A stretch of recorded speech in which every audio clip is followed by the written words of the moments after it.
श्री सीतानाथसमारम्भां श्रीरामानन्दार्यमध्यमाम् अस्मदाचार्यपर्यन्तां वन्दे गुरुश्रीपरम्परां।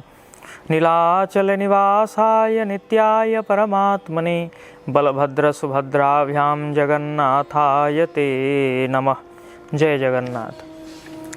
तो पिछले सत्र में हमने सुना कि कैसे महर्षि जैमिनी ने उत्कल देश की महिमा का वर्णन किया। तो शौनक आदि ऋषियों ने पूछा कि उत्कल देश में क्या क्या विराजमान है। तो महर्षि जैमिनी कहते हैं उत्कल देश में बहुत से पुण्य क्षेत्र और अनेक स्थान पुण्य स्थान विराजमान हैं। वहाँ के जो ब्राह्मण हैं, क्षत्रिय हैं, वैश्य हैं, शूद्र हैं, सब अपने अपने स्वधर्म आचरण में तत्पर हैं, सब सदाचार संपन्न हैं और सब के सब वैष्णव हैं। और वहाँ की जो स्त्रियाँ हैं वो सदाचार संपन्ना हैं, विविध भूषण भूषिता हैं और पतिपरायणा हैं। भगवान श्री जगन्नाथ की आज्ञा से, भगवान श्रीमन नारायण की आज्ञा से वहाँ घर घर में भगवती महालक्ष्मी का निवास है। और ऋतुओं के अनुसार अनेक पुष्प और फल वहाँ होते ही रहते हैं।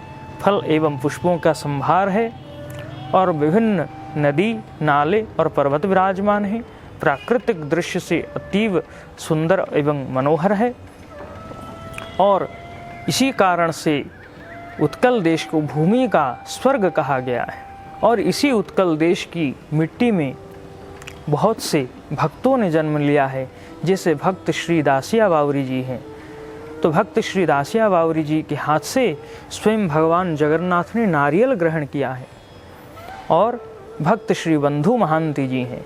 श्री बंधु महांति जी के लिए स्वयं भगवान जगन्नाथ ने अपने सोने की थाल में महाप्रसाद लेकर उनके लिए आए और उनको परोसा। और भक्त श्री सालवेग जी हुए।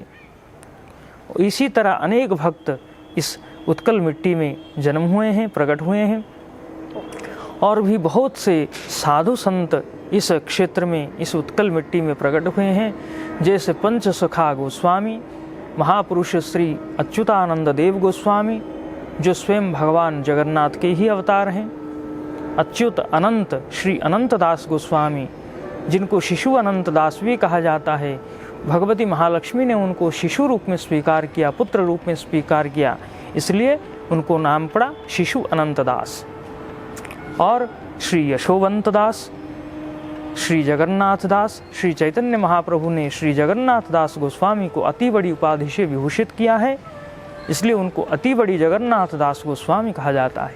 जो उड़िया भागवत के, श्रीमद् भागवत के भावानुवाद किए हैं उड़िया भाषा में, उत्कल भाषा में, ललित भावानुवाद आज भी घर घर में, प्रत्येक उत्कल प्रदेश में, घर घर में, उड़ीसा राज्य में श्रीमद् उड़िया भागवत का अत्यंत श्रद्धा सहित पाठ होता है। ऐसा कोई घर नहीं होगा जहाँ श्री जगन्नाथ दास गोस्वामी विरचित श्रीमद् उड़िया भागवत विराजमान नहीं हो।